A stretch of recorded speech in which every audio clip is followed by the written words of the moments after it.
Hindi maikakaila ang aliw at saya na dinadala ng musika sa buhay ng bawat isa, na siya ring nagbibigay pag-asa sa mga alagad ng musika. Hindi similarities ang nagdala sa amin together. It's our differences that brought us all together. Sa likod ng malalamig na simoy ng hangin at ang ganda ng mga tanawin sa Baguio, nakatago ang mga kwento ng mga musikerong nagtatrabaho sa mga sulok ng lungsod. Ito ang kwento ng mga alagad ng musika na hindi mabigyang pansin, ngunit puno ng talento at puso sa kanilang sining. Sa aming dokumentaryo, samahan kaming tuklasin ang kwento at yaman ng musika ng silent disco. Mga kwentong nagbibigay buhay sa kanilang sining.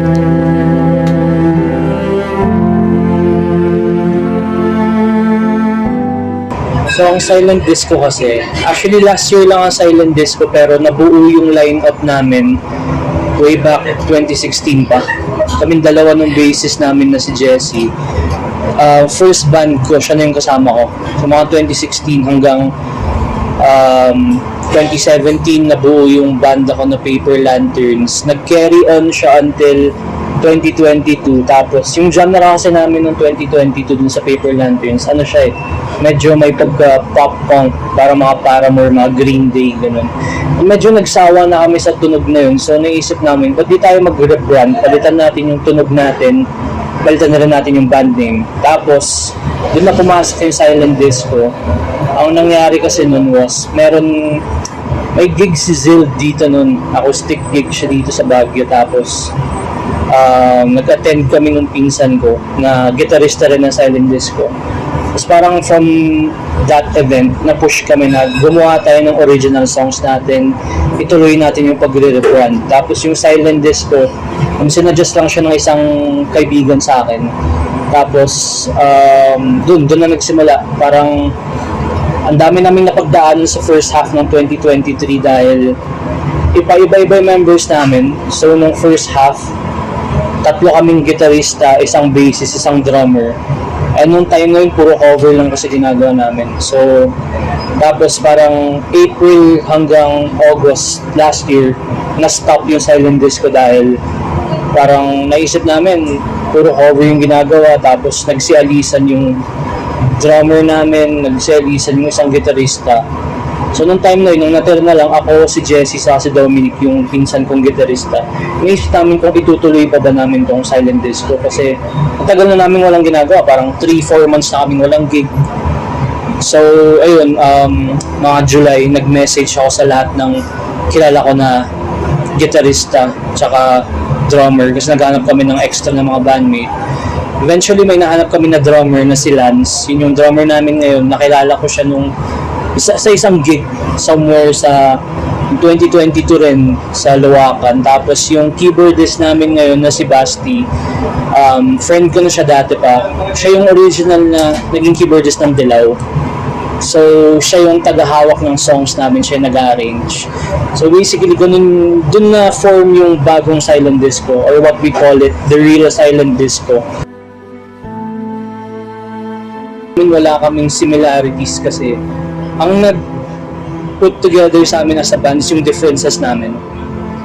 Kunyari si Lance mahilig sa ganitong style, si Basti ganito yung style niya, ako hindi pasok yung style ko sa kanila. So what we do as a band, diba usually other people, naghahanap sila ng mga ka-vibe na ka-same sa ano nila.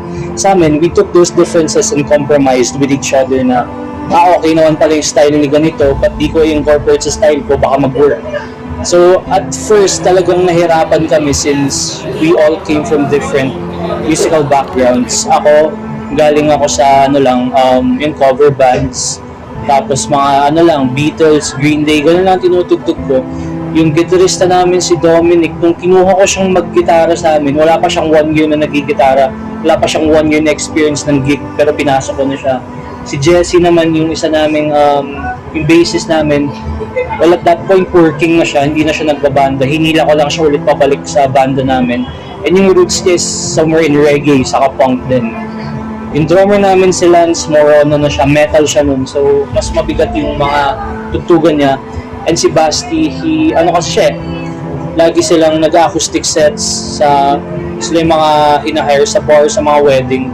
So, iba rin yung sa kanya. Tapos, orchestra kasi sila dati ni Lance. Kaya, medyo magkakaiba kami ng backgrounds.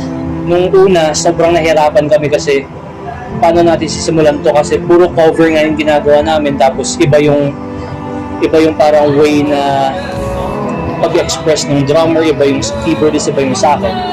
So, nung una, hindi namin nag-gets kung paano namin ito gagawin. Until eventually, parang nasanay kami na okay, nakita namin yung differences ng isa't isa dahil meron time na parang umupo lang kami lahat sa isang kwarto. As andun lang yung mga instruments, andun lahat. Parang nag-open forum kami na okay, ganito ako, ganito yung style ko, kakayanin ba natin to? And then eventually everyone agreed na okay, tuloy natin to. So doon na kami nagsimula magsulat ng original songs namin. So for that question, ang masasabi ko lang is hindi similarities ang nagdala sa amin together. It's our differences that brought us all together.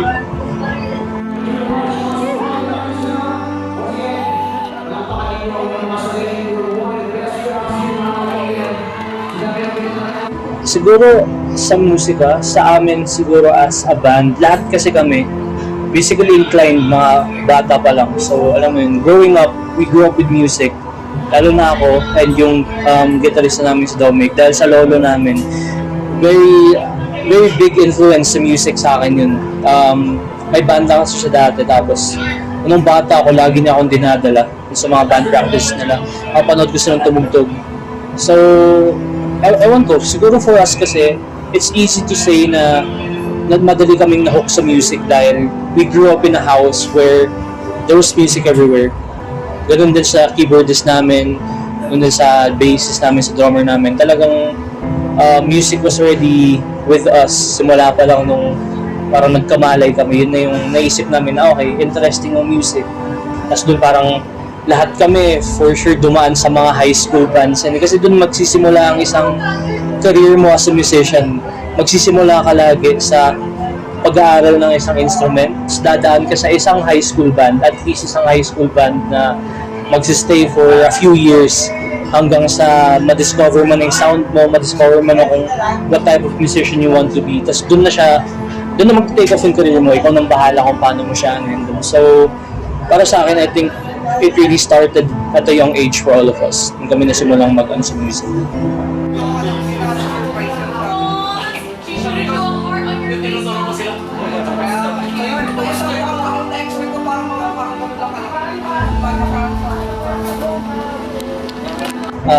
Cover band kami dati nung like I said, nung wala pa kami originals. Nakakasawa na, every gig na lang, same covers, ganyan. Tapos, parang for me kasi nakita ko na rin yung point na dati kasi gusto mong nagko-cover ng songs dahil marami akong favorite artists.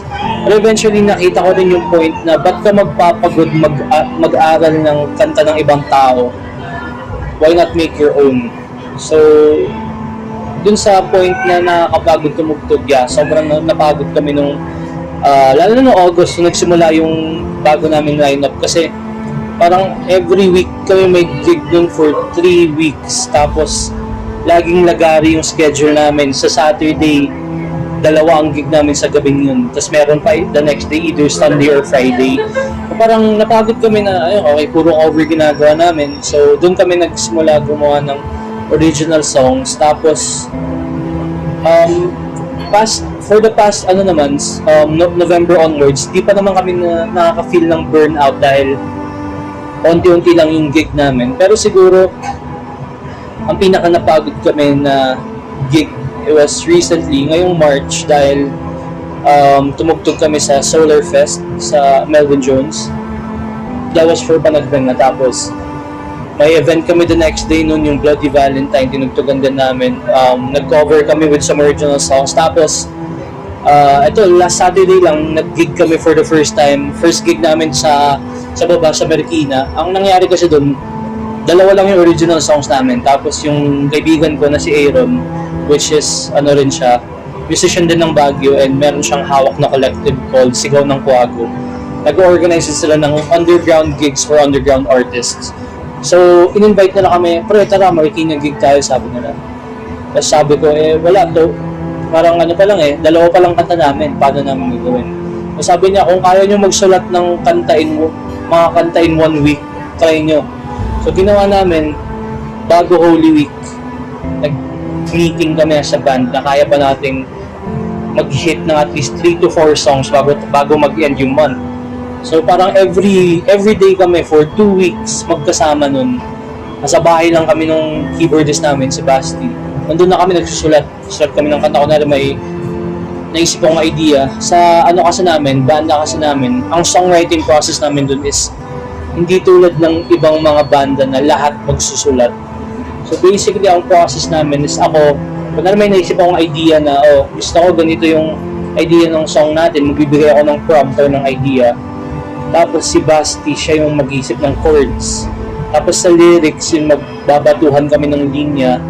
Tapos siya na yung mag-arrange, tapos dadagdagan na lang nila Dominic, nila Jesse, nila Lance ng sarili nilang mga touch ng instruments nila. So ganun yung nagiging songwriting process. And feeling ko masabi ko na burn out kami ng solid. Kasi sabi natin 2 weeks yun, nakakabol kami ng 3-4 na kanta. Nakabuo kami ng isang set, all originals. First time namin tugtugin, sa Marikina pa namin siya tinugtog. And sobrang init nun. As in kasi yun daw yung pinakamainit na temperature na abot ng Manila. So, ang napagod kami dun sa part na bumiyahe kami, umaga parang, kasi yung iba kasi sa amin working na, including me, nag-work din ako and I go to school at the same time. So parang after kakatapos ng shift namin nun, bumiyahe agad kami, umaga, utang Marikina para tumugtog. And after nung gig na yun, nasabi namin na wag muna tayong kumuha ng gigs. Pahinga muna tayo, magsulat. So yun, right now nakapahinga kami.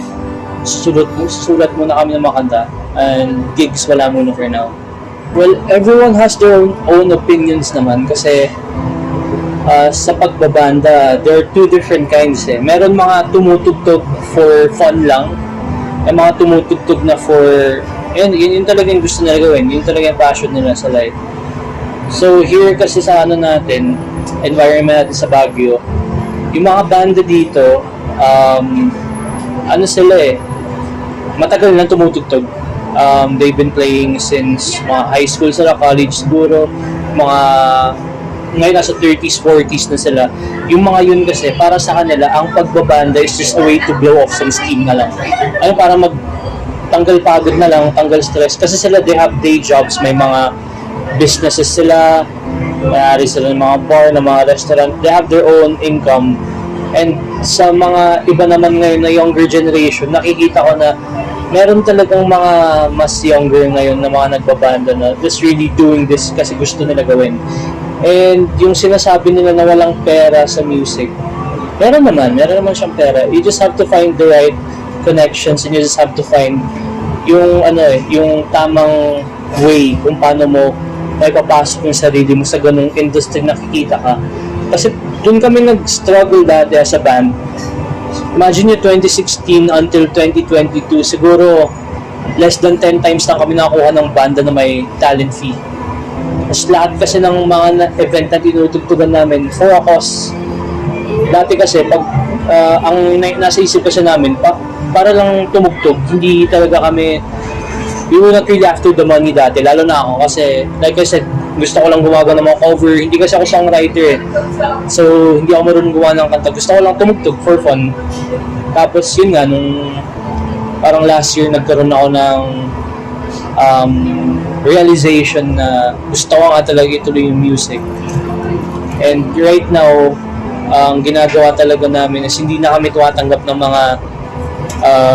mga gigs na walang bayad. Kasi talagang pag passion mo talaga, it's kailangan mo kailangan mo yung pera. Kasi lalo na kung nagpa-practice kayo sa studio or nagko-commute kayo pupunta ng event, kahit yung konting kita lang para lang mabawi nyo yung ginastos nyo for your practice or para na sa transportation nyo, malaki na yun for a band. And yun nga, yung sinasabi nilang walang pera sa banda, iba-iba yan.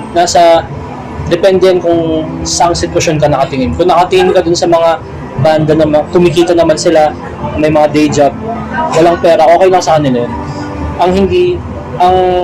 pero pag sinabi mo naman sa mga younger generation na walang pera sa music kapag ganun, ano kasi, alam mo, nakaka-discourage kasi yun kasi marami na rin nagsabi sa akin, ba't ka nagbabanda pre, wala naman kayong bayad, ba't kayo tugtog ng tugtog lang.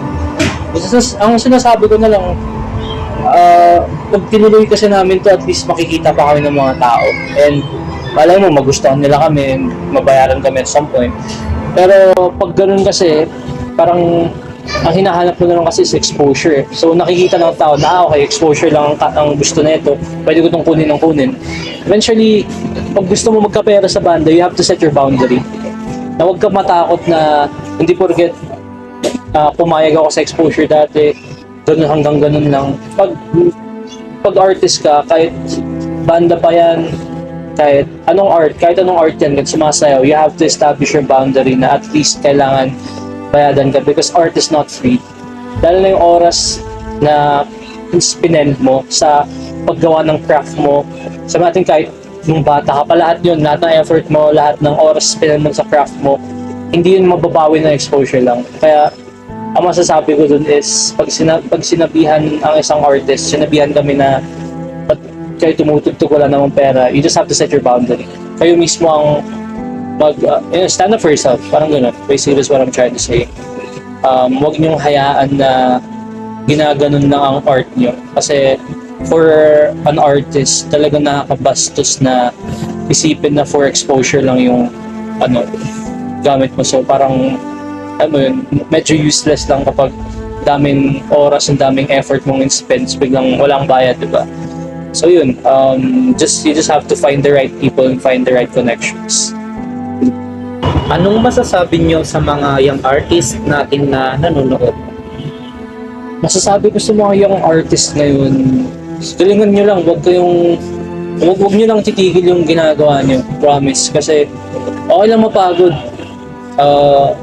Sabihin natin, pahinga lang kayo for 1 to 3 months, tuloy nyo lang, wag na wag nyo ititigil yung ginagawa nyo. Kasi sa amin, yun ang feeling ko yun yung naging mali ko dati. Napagod ako ng sobra to the point na tinigil ko yung music. Where in fact, siguro kung tinuloy ko yun, I could have been, siguro, nasa mainstream na siguro kami ngayon. Pero kasi ang tagal ko rin tumigil talaga sa music. I think 2019, nung nag-pandemic talaga, dun siya natigil. 2019 hanggang 2022, natigil yung music sa akin dun. Tapos, parang naisip ko nun, ayoko nang bumalik. Dahil nakapag-establish na rin ako ng sarili kong career, tapos yun, nagsimula ako mag-aral ulit ng college, tapos parang para sa akin yung music wala na eh. So eventually yun lang, natripan lang namin ibalik yung dati kong banda na naging silent disco ngayon. Ang masasabi ko lang, huwag nyo lang ititigil, okay lang mapagod. Kasi kung alam mo naman talagang gusto mo yung ginagawa mo, gagawin mo lahat para makuha mo yung goal mo eh. Like for us right now, para sa amin kasi, pag tinanong mo, bakit ba kayo tumutugtog? Honestly for us, hindi na namin hinahabol yung pera or yung fame. Wala na sa amin yun dahil medyo matagal na rin kami tumutugtog like as individuals. Para sa amin na lang is, ang goal na lang namin is masulat yung mga thoughts namin, ma-express namin sa audience. And alam mo yung makita lang na-appreciate nila or nagustuhan nila yung mga thoughts and ideas mo na ginawa mong kanta. I think enough na yun para sa amin. So, sa mga young artists ngayon, kung meron kayong idea, music man yan, kahit anong craft, basta art, tuloy nyo lang, wag nyo lang ititigil, just keep going, and one day you will get where you want to be. So yun lang, just keep going, don't stop. You'll have your chance, you'll have your time one day. Sa bawat himig at tugtog, nagmumula ang pagsisikap at pagpupursigi ng ating mga musikero. Sa kabila ng pagsubok at hamon sa kanilang landas, patuloy silang naglalakbay sa mundong punong-puno ng musika. Patuloy silang lumalaban at nagpapakitang gilas sa kanilang sining. Patunay na ang musika ay hindi lamang basta kanilang libangan, kundi isang buhay na misyon na kanilang pinaninindigan. Sa kanilang lihim na mundo ng musika, patuloy tayong pinapaalalahanan na ang tunay na galing ay hindi mapipigilan ng anumang balakid.